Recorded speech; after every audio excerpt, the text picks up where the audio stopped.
It's April 13th, 2003, and I'm Trudy Gregory, who's here interviewing Viki Sharp. And Viki, why and how did you first get involved in the crime victims movement? I actually got involved in the crime victims movement when the late Paul Forgash gave me a call. He was a friend of mine, and he was involved with a brand new program they were starting in Tucson, Arizona. And he called and he said, "Viki, you would really be interested in what we're doing." And so I went to the first victim witness training that was held in Pima County, and I loved it.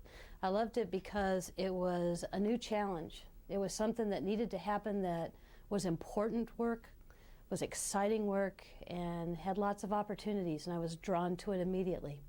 Were there other victim witness programs that were active in Arizona at that point in time? Well, certainly not to my knowledge. At that time, if anyone had said to me I was going to go into victim witness work, I would have said, "Into what?" Because it wasn't something we were talking about. It was not anything I'd ever been exposed to, I'd ever thought about. So at that time, in retrospect, when I learned about later what was happening, there were a few programs, but they were basically in prosecutors' offices doing court assist types of things. Nothing like the program that was begun in Pima County. So how was it different? How was the program in Pima County different? Well, Pima County was one of those programs, one of those first few programs that was funded by an LEAA grant. And that grant was given to Pima County, and some interesting things were done in Pima County. What happened was everyone came together. Although it was housed in the county attorney's office, which is referred to as a district attorney's office in some other places, it was a product of the entire community. They brought together law enforcement, social service agencies, prosecutors, and said, what can we do with this money, with this grant, to create a program that's comprehensive for victims, that meets the needs of crime victims in our community? And so several people tossed out things. Law enforcement said, we need somebody at the scene, right when it happens, to assist the victims. Prosecutors said we need somebody to hold victims' hands and walk them through the criminal justice system and explain it to them.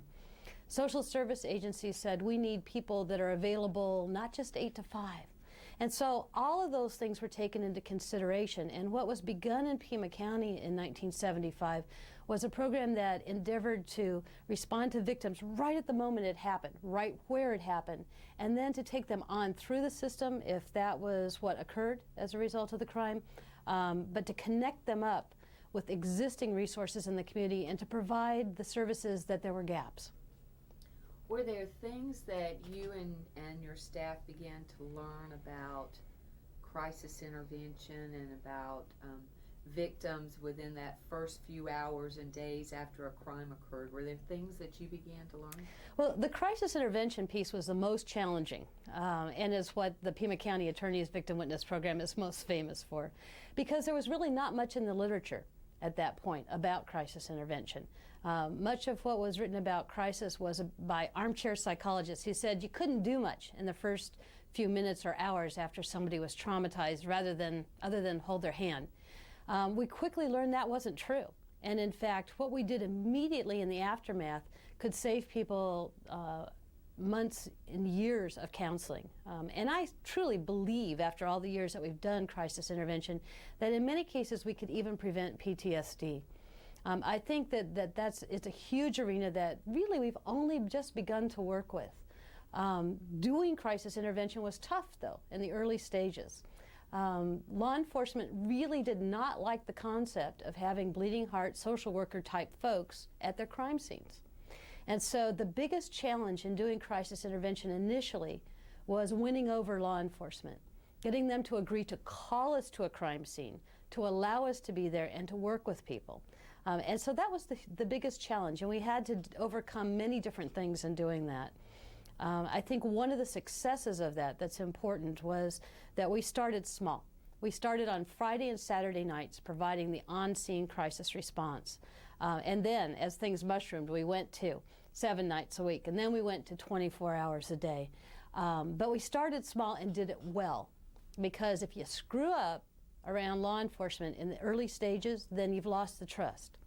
And then you're sunk. So we had to make sure we did it well. We had to make sure that we understood the police culture and the police procedures so that we didn't mess up their crime scenes. So that cross-training was very important. And it was very important in the early days, and I think it continues to be important, that we had law enforcement liaisons, not just from the top who said it was important, but liaisons of sergeants who were on the street at night, on the street during the day, doing the actual work, who believed in what we did and who helped us if we made an uh-oh. You know, who would let us know right away if we'd done something that wasn't okay, or if law enforcement was unhappy with us, that let us know that and fix that, bridge those gaps. So that was, I think, extremely critical in the beginning stages. Now, you say that the program went from Friday and Saturday to 7 days a week to 24 hours. How did you staff a program like that? Well, the crisis intervention started out being a joint project between a staff member and a volunteer driving the crisis unit. And I might explain, we didn't ride with law enforcement. We had our own vehicles that were law enforcement vehicles that we responded to the scene in. And originally it was a staff member and a volunteer. It evolved over the years to becoming strictly done by teams of volunteers. Now, of course, that's a tremendous cost savings, but it's much more than that, because what it did was it caused the community to really become involved in victim issues and trauma issues in the community. Instead of having paid staff, we had folks who were community members that we trained. And I also believe that people that you train in crisis intervention that are community members are much better at crisis intervention than your folks with master's degrees and PhDs in counseling and psychology. And I know I have a little different take on that, but I believe that crisis intervention isn't about long-term therapy. It's about doing the psychological first aid, if you will. It's like your paramedics who get there and keep people from bleeding to death and then get them to the experts for long-term care. And crisis intervention is about working from your gut and from your heart and being able to do that immediate stuff. And certainly, you don't need people with letters after their name to do that. What you need is the everyday people who've had some good training about, you know, the basic skills necessary to go along with that caring. The other thing that volunteers provide that staff doesn't is that they have another life. And so they have more balance right off the bat. Staff members who are doing it day in and day out, every day as a professional work, I think they lose some of that passion or they get tired, you know, or they don't have some of that balance there. And so I think volunteers are just critical to any program, not just from the cost savings, and that's where folks usually look at that, but from the involvement and from what they bring, the heart they bring and the energy they bring and the different views they bring. I think that's critical. Were there ways that you strategies that you tried to develop to help keep that passion with your volunteers as well, to keep them interested in the program over time? Well, there's several things that we did with the volunteers. One that we did that was a little bit revolutionary was our staff was covered under an employee assistance program through Pima County. I got Pima County to pick up coverage for the volunteers as well, so that they could have free counseling, not just about tough calls they went to, but maybe about what was going on in their own personal life, because that gets in the way of doing good crisis intervention. So we brought that in. The volunteers had a monthly meeting where they would get together and learn new things. Whenever you learn new things, that keeps the passion up and the excitement up and that sharing kind of thing. We taught volunteers to process calls so that they were really dealing with that. And we have a couple volunteer coordinators whose job it is to love and care and nurture those volunteers so they feel like they're valuable and that somebody cares about them. And when they see that they had a tough call the night before, they call and check on them the next day to see how it's going. We also instituted a few years ago a vicarious trauma prevention plan and a way to address vicarious trauma, which I just think is critical. Doing this work hurts. It hurts people's hearts. It hurts their spirit. Through our senses, we take in the pain, the suffering, the smells. Geez, at a crisis scene, you know, that distinct smell of blood or of a dead body, seeing people cry, their pain, it seeps into our spirits. And I think it's really important for both the volunteers and the staff to acknowledge that right up front and to provide support and to help them learn how to balance their life so that they can continue to keep on giving and not burn out themselves or not need to numb it. Now, you said that this program was housed within a county attorney's office, And the program started back in, what year did it start? 1975 was when the program began. 75. So being in a county attorney's office, you had the opportunity to see how the process and how rights and legislation impacted victims. Can you describe how it was in 1975, and is it different now? Well, certainly it's different, but I don't think it's as different in Pima County as it is in some other places. And one of the reasons for that is being blessed with the leadership that we had. At the time the program began, Dennis D. Concini was the county attorney in Pima County, and what a man of vision and creativity. And he was followed by Stephen D. Neely, and Steve Neely was all about creativity and innovation and about victims. Both of them were so focused that, I mean, very early on, they decreed that victims should be notified about everything, that victims should be present, that victims should have certain rights. And so we operated as if that was true before it even occurred. And so I think in the early days, certainly we were finding our way on all of these things, and we were listening to crime victims to hear what they said they needed. And then we were trying to create it and make it happen. And in many cases, we could do that without the rights on the books.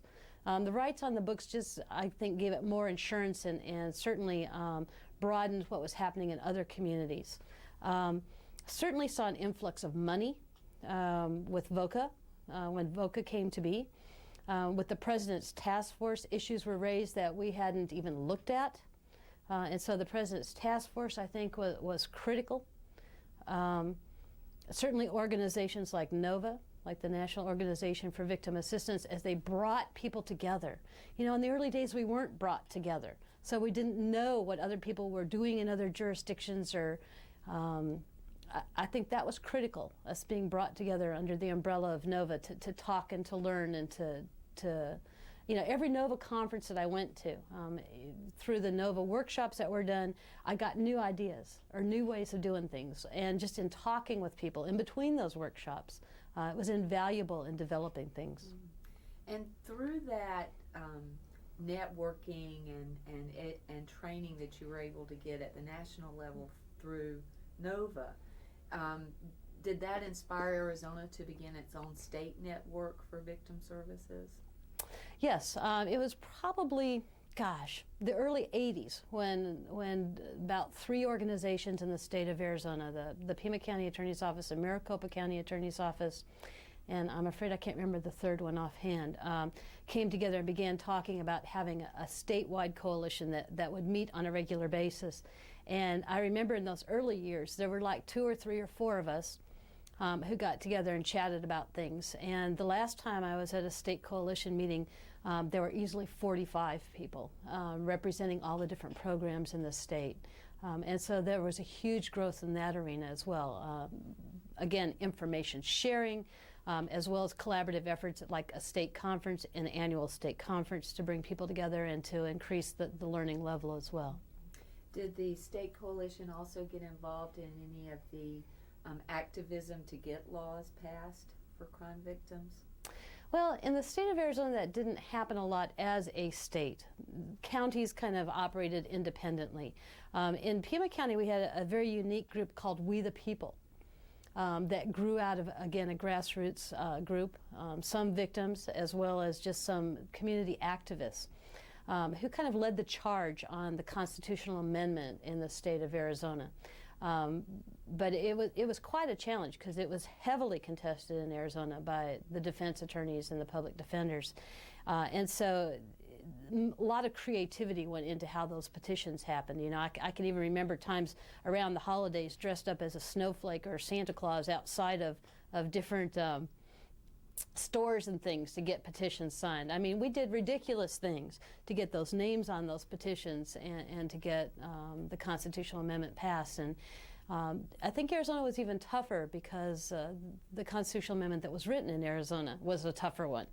And so it was harder to get through. And in looking at the constitutional amendment and the challenge that all of you faced in getting that passed, what would you say was in the pioneering area of really getting started in doing a comprehensive program that's systems-based, that's doing crisis intervention through a big volunteer program.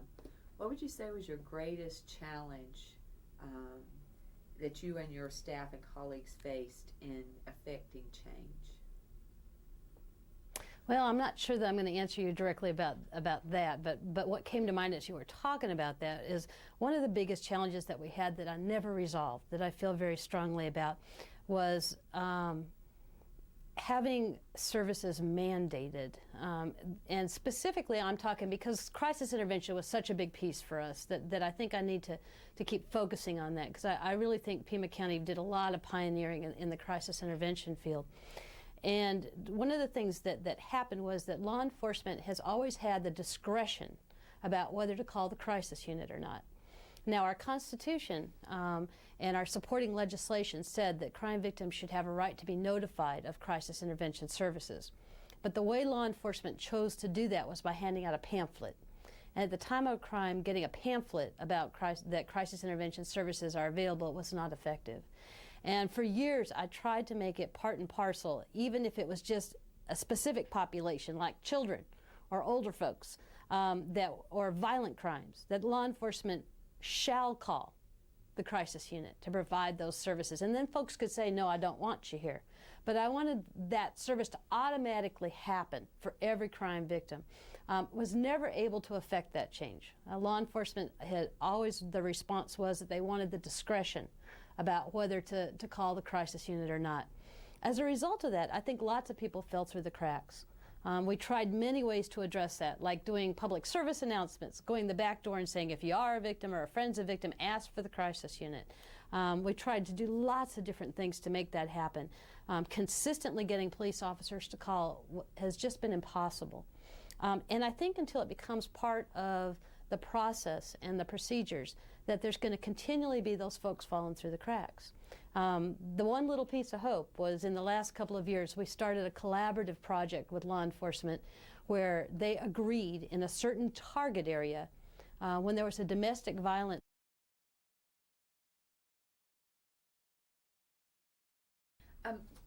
Viki, you said that having services mandated, particularly having crisis intervention mandated, so that it's not the option of law enforcement to inform the victim, but crisis intervention would be there and then the victim could make a decision.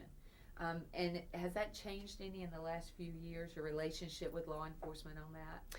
The only success I've had in that over the years of trying to make it be part of process and procedure was about 2 years ago. We started a collaboration in Pima County, and we got law enforcement, both the city and the county, to agree within a specific target area, whenever they responded to a domestic violence call and there was a child in the home, that they would call the crisis unit under this special project, because we were trying to see if we could intervene with those little munchkins that were witnessing the violence and make a difference. And so they did buy into that project, but I will tell you that even that was difficult because they would start out with a bang and then they'd forget. So we were continually going to police briefings to remind them, but once again they weren't told that if they didn't call there were any consequences. And I think that's one of the big gaps in our victim services. You know, we put rights into effect, we put services into effect, but if victims are not given those rights or not given those services, there's really no recourse. There's no stick over the head of law enforcement or the criminal justice system. And so it becomes the ones who buy into it or who care, it happens, and it's just pretty hit and miss about when people truly get the services and the rights they deserve. And trying to accomplish the goals that you wanted to accomplish in Pima County and throughout the whole state of Arizona, you mentioned dressing up like a snowflake to get petitions signed at Christmas time. What were some of the other strategies and tactics that you and your colleagues used to try and achieve your goals? Oh, dear me. Gosh, there's so many over the years. At one point we had a radio show, which was pretty fun. Once a week we had a radio show called, I believe it was called The Victim's Voice. And we would tackle different kinds of topics and subjects on a weekly basis. And, we did everything from domestic violence to sexual assault to kids to, and we had both victims on and advocates on and volunteers on. And that was fairly successful, but that went by the wayside after a while. One of the things I think that happens to us in the field is so many times we have great ideas, but we can only stretch so far. And so I think we try some of them. A lot of things grew out of our victim witness program. At one point in the late 70s, we looked at the whole cycle of violence and about how we wanted to intervene in that. And so we began a domestic violence diversion program, which really didn't belong in victim witness, but nobody else wanted to touch it. So we created that, and then it went out on its own. In those early 70s, we also created like some different mediation programs, neighborhood mediations. Of course, that was before the shall arrest laws, so we were mediating domestic violence at that time too. But we created that type of a program, and we got volunteers to participate in that, and then it went out on its own and became its own agency. So many times we would have an idea and we would birth it, but we couldn't nurture it to adulthood. But we would birth it and somebody else would pick it up. So many times we were the seat of a beginning program. I think that's probably what will happen with the Kids Who Witnessed Domestic Violence project as well. So I guess, as far as specific things, I don't know that it's specific things so much as it was a philosophy of where we would say, damn, another good idea. How can we do it? And I think that was part of the excitement in the early years in the field, because we rarely had the resources or the people or the things we needed to make things happen. But we had the passion and the commitment and the excitement of finding a way. And we always found a way, whether it was dressing up like a snowflake or it was doing something much more serious. Finding somebody to give voice that was powerful, or whether it was talking the airlines into flying a mom to pick up a child that had been kidnapped. We always were able to find a way, and that spark, I think, is really important to the field. Now, in an area like Pima County, you have a lot of different cultures, a lot of different languages. How did your program address those needs? Oh, that's a great question. I feel very strongly that any program that serves the community should reflect the community. I just think that's critical. And so we did an amazing amount of outreach to make sure that we had, both on our staff and our volunteer corps, at least one or two of everything. And by that I mean every size, shape, color, belief, everything we could come up with. And then what happens, not only do you reflect the community, but you learn from each other. You learn from each other about those differences and those similarities. It's funny when we look at different cultures, we so often look at the differences as opposed to the similarities and to finding the shared joys. And so that was something that was really important, was to have that reflected in the staff and the volunteers. In fact, our staff in the last few years has an equal balance of men and women, which is not true in most of the movement. And I think that's critical as well, because men and women bring something very different to this field. Mm-hmm. Do you think there were any failures that you saw either in Pima County or in Arizona or in the country over the last several decades? Oh, sure. There's a number of failures, and that's exciting, because it's out of the failures that all the good stuff comes, Where the gaps are, there's still places to create more stuff and new stuff, and that's terrific. As I said, my biggest problem with crisis intervention was the getting the law enforcement to consistently call and request it for folks.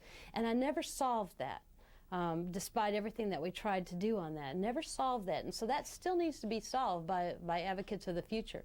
And I believe it will be. The federal constitutional amendment, I'm sure everybody's mentioned that. I think for certain that's something that has to happen, and we haven't been successful with that yet. I mentioned earlier, and I've got to go back to this because I just think it's really important in the field. One of the things I don't think that we have very successfully done is to take care of our folks in the field. I just think that is so important.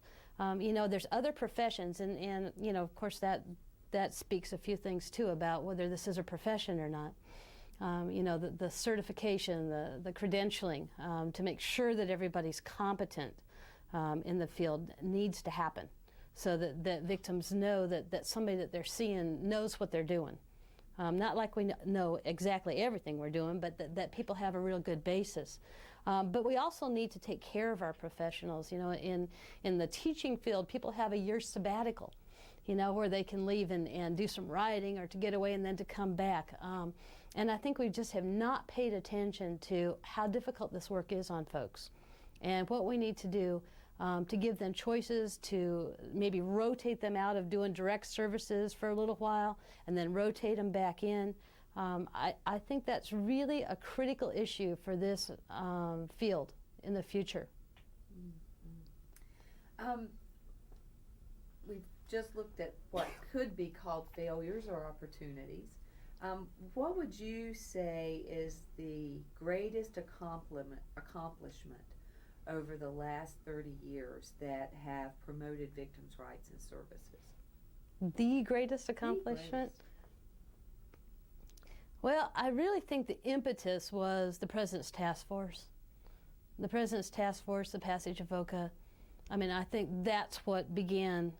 You know, certainly it was a grassroots. It came from the hearts and the spirits and the needs of crime victims. But I think what really boosted it was that task force and the passage of VOCA.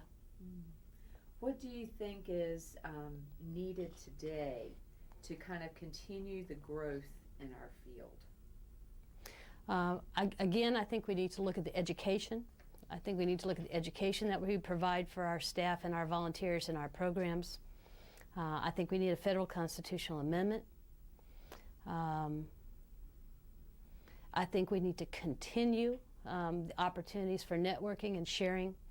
I think there needs to be strong ongoing training, because I think without ongoing training that people get more burnt out and don't get the spark to keep things going. And I think there need to be vicarious trauma prevention plans and ways to address that. Now, I know that in your case, you've had the opportunity to also train on victim services and particularly crisis intervention outside of the United States. What are some of those opportunities that you've had? Oh, that's been a tremendous experience. I've spent a number of years working with New Zealand and doing crisis intervention training, and that was fascinating, because at the time I did that in New Zealand, there was very little crime happening. And as I would talk about things like armed robberies and those kinds of things, they'd all sit there with their mouth open. Like, what are you talking about? The worst thing that happens here is somebody takes a pumpkin from somebody else's pumpkin patch. But a couple of years after I did that first training through the country of New Zealand, I got a call from a victim advocate in Rotorua, and he was so excited, and this sounds terrible, but he was very excited. He said, "We've just had our first armed robbery, and we're watching the tape of your training, and we have a few questions to make sure we want to check with you before we go help these people." You know, it was neat that at the time there wasn't a lot of crime happening, but I was able to provide training so that as crime increased in the country, those advocates were ready to deal with it. And so that was very exciting to have that opportunity. I also did quite a bit of training in the country of Japan. And that was very exciting because of the cultural changes that are happening in Japan. You know, culturally for so many years to be a victim was a thing of great shame. And to see the evolution of what's happening there as they recognize that it's not an issue of shame and that it is something that needs to be talked about and acknowledged and dealt with. And so it was very exciting to do training in many cities in Japan and to work with some of the Japanese leaders in developing the crisis intervention piece in their country. Mm. And you don't speak Japanese, do you? No, I don't speak Japanese, but you know, that's one of the interesting things. Even in New Zealand, when I was on the marae working with the Maoris, and there were other languages, and when I was in Bosnia, and there were other languages, victim advocates and victims speak the same language, even if you don't have the same words. You know, when you look into people's eyes and you can feel it, and you know what they're feeling, and it's the same words. You know, worked through an interpreter when I was in Bosnia, and you know, I would say something like, you know, "I am so sorry this happened to you, and I can't imagine what your lives are like." And it would erupt into Bosnian conversation, and I'd be looking at the translator, and I wouldn't know what was happening, but I could sense what was happening. You know, when she said, you know, they're so excited to talk to somebody who doesn't act like they know what's happening, that just wants to listen. You know, the bottom line, after all the years of doing this work, where we try to look at different techniques and different ways to make things happen, the bottom line is when people are traumatized or victimized or hurt, they need somebody to listen. If you do nothing else but you listen and you care, you make a huge difference. You make a huge difference in any language. I think that's the best advice that you can give to people coming into our field. Are there other things that you would want to say, advice you'd want to give to professionals and to volunteers that are coming into our movement right now? Well, actually, yes, there is. There's a couple of things I'd like to say.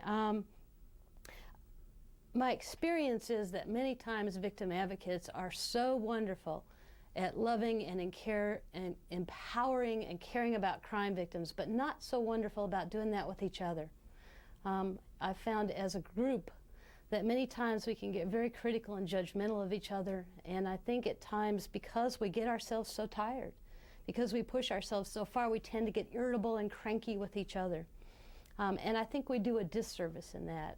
I think we could do a lot more empowering and caring and positive work among ourselves, which I think would even carry us farther in the victim field. And I think that sometimes stuff and things get in the way of what it's really about. Sometimes, you know, for managers, the personnel issues and the dealing with the political stuff and dealing with administrative kinds of things get in the way, and we begin to lose our vision of what the work's about. And I think it's so important for people who are in management positions with victim services to continue to do different training things that they attend and not just put on, where they get re-inspired and they get back in touch with what it's about. Because it's so easy to get caught up in the minutia and the other stuff we have to deal with. Many of the programs are grant funded, and the administrators spend a lot of time writing grants, doing grant reports. Those kinds of things can begin to cloud and cause you to lose sight of what this work is truly about. Mm-hmm. And thinking about professionals and volunteers coming into our field, has your program worked with, have you ever had young people who wanted to be volunteers? I mean, people who are teenagers? Yep, that was a very interesting experience too. We had in the community maybe 10 years ago a little girl who was kidnapped and murdered. And following that, in addition to working with her family, we did a community group crisis intervention. And she was killed, she lived in an apartment complex. So we had literally a couple hundred people show up at this group intervention, which we did at a bingo hall because we could get all those folks in there. And as I was leaving that night to go do that work, my daughter, who was at the time 12 years old, said to me, "Mom, I want to go with you." And I said, "Oh, honey, you don't go with me. This is Mom's work." "Well, no, I want to go with you. I want to help." And I said, "Well, honey, you don't know how to help." And she said, "Well, I can care." And I said, "But I'm sorry, you can't go." And she said, "Well, are there going to be children there?" And I said, "Well, yes." And she said, "Children that knew this little girl?" And I said, "Yes." And she said, "Well, then I want to go and help." So finally I said, because she was just like a little woodpecker, I mean, she was going to stay with it until she got what she wanted. I said, "Okay, you can come, but you got to be quiet." So I had a group of counselors, advocates who are working with the children, because we work with them separately from the adults. And Carrie went, my daughter went with that group. And every so often I'd look over there to see what was going on, and all the kids were talking to her. You know, it was like she was a kid magnet instead of the adults. Well, so I finally thought, well, criminy, if that's going to happen, let's teach the kids how to help each other. And so it was an interesting experiment. I took about 15 children, and I took the kids who were children of people who worked at Victim Witness, because I was afraid we might mess up the kids, and I wasn't going to mess up the general public. I thought I'd mess up our kids, because then we could help them. So I took those kids, and I gave them the same training course I gave the adults, and it was fascinating. These kids were from 12 to about 16, these 15 kids. And in the training course that I gave them, they got it like this. They got it faster than the adults got it. because they didn't have to do all this processing stuff. They got the skills. It was incredible. And so what we did was we used them a couple of times to work with when we had groups of young people to lead the group crisis intervention. We had adults with them to back them up if they needed our help. Well, they didn't need our help. They did much better than most of the adults. But we used them in a couple of situations. We had one where a little girl had been at a summer camp and was mauled by a bear. And so we had adults working with the staff members from the camp and with the parents of the kids, but we had our young people working with the young people. They were dynamic. They were incredible. And as I talked to these kids and as I trained these kids, and I would say to them, how many of you have been in a situation or have had a friend in a situation where there was some family violence? Every hand went up. How many of you have ever thought about killing yourself or had a friend that talked about it? Every hand went up. You know, we were so afraid to talk about these topics with the kids. Well, heck, the kids are talking about these topics all the time. And when they talk, you know, frequently children don't go to wise adults. They go to other kids to talk about their issues. And I'm not advocating making kids be counselors, but when they go to the other kids, if they have just a few skills, you know, about what to say and know about some resources and know about wise adults to get to, I think it makes a big difference. And also did some training with the inner city schools in Milwaukee, Wisconsin, where I had a whole group of young people again who were living in the inner city where there was lots of violence occurring. And they were so excited at the end of that training to have some skills to go back to for their friends and their family. We did not continue the program on because we did not have an advocate who was willing to keep it going after the first year, in addition to all their other responsibilities. But I do think it has great potential for the future and is an area to be looked at. And did that impact at all some of the way that you began to train about working with children for critical incidents? Besides, you know, having children who could help, but in the issues that you addressed or how you addressed those issues? I don't think it did. I think certainly there's the potential there. It's kind of like, how do you provide victim services without talking to crime victims about what it is they want and need? I mean, that's the heart of it. You know, and so theoretically you could certainly say, you know, that children and young people can tell you much better how to assist children and young people than some of us old heads, but did not do that in that situation. When you think about the future for victim services in the United States, or even beyond the United States from your experience, what is the vision that you have for that future? Oh, I think it's nothing but good stuff. I think we've got more and more young people coming into it. You know, as I said earlier, when I started in victim services, what were victim services? I mean, they were nothing. We didn't know what they were. There's a tremendous foundation that has been laid by many pioneers, staff and volunteers and victims alike. There's a tremendous foundation, and now we've got more and more young people, and we've got more technology, and I think that the possibilities are endless. There's lots of work to do still. So I think it's an exciting field, a challenging field for young people, and I think it's just going to do nothing but grow and get better, and that victims are going to become much more a part of the fabric and the conversation.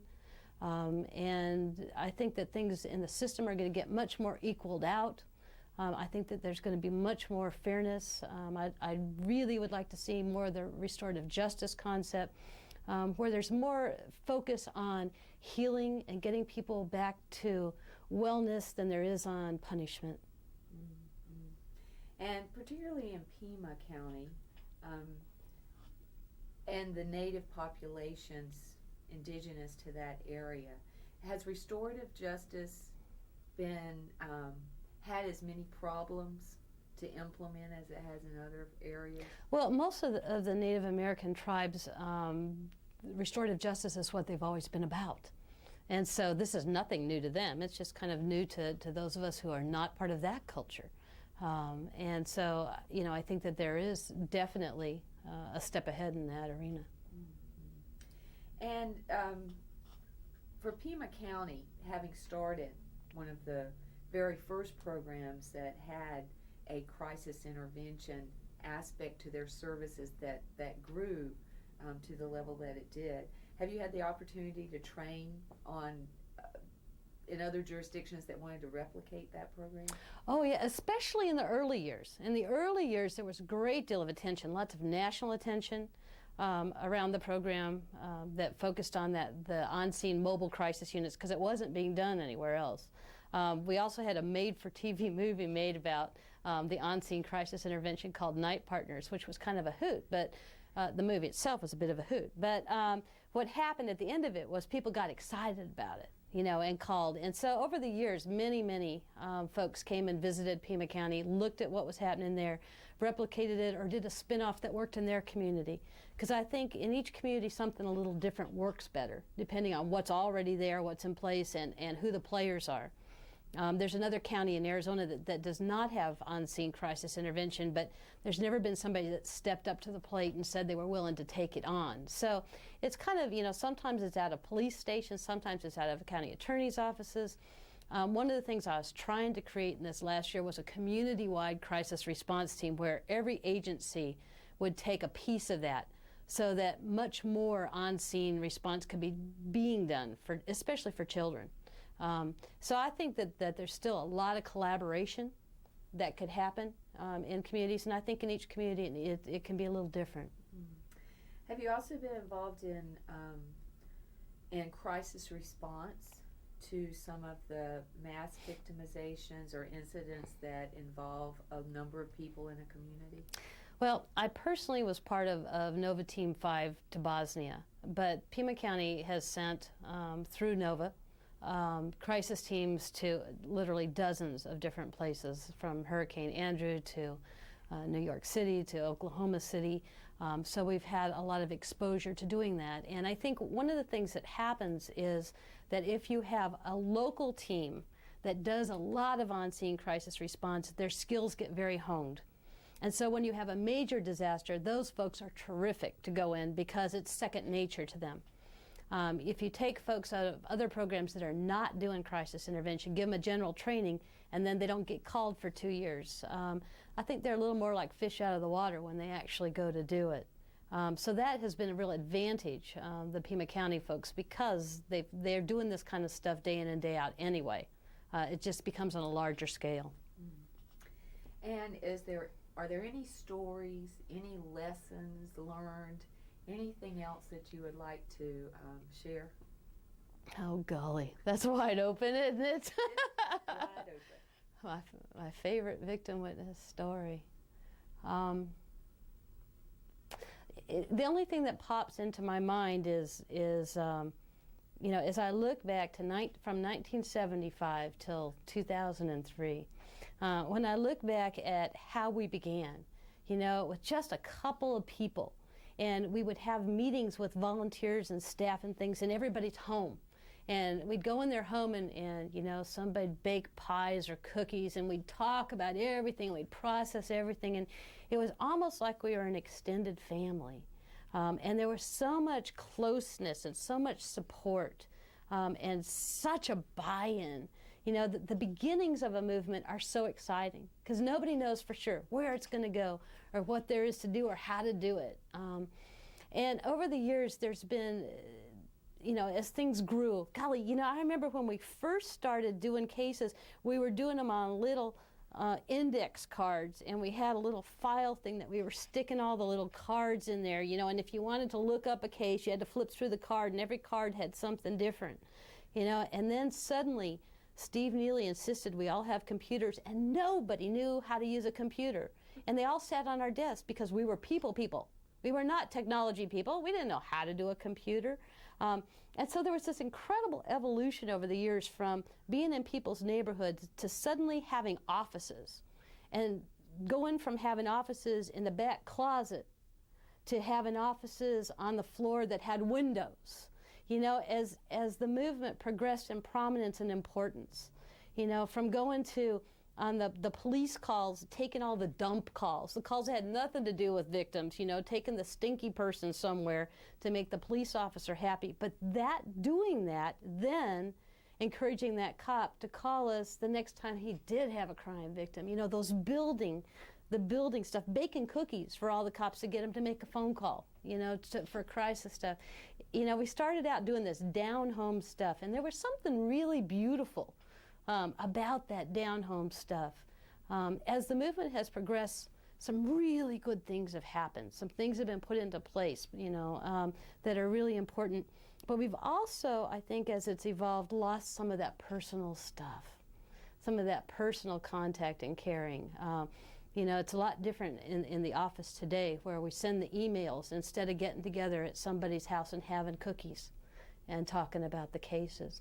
And so, you know, progress is always a double-edged sword. You lose something and you gain something. And so, you know, I think it's important to look back and see where we started, but I don't think we need to stay there and muddle around in it either. I think we need to look to the new generation and the technology and the exciting ideas they have, because they're going to take it in an entirely different way than we've taken it. And I think it'll be exciting to see where it goes. And so do I, Viki Sharp. Thank you very much. Thanks, Judy.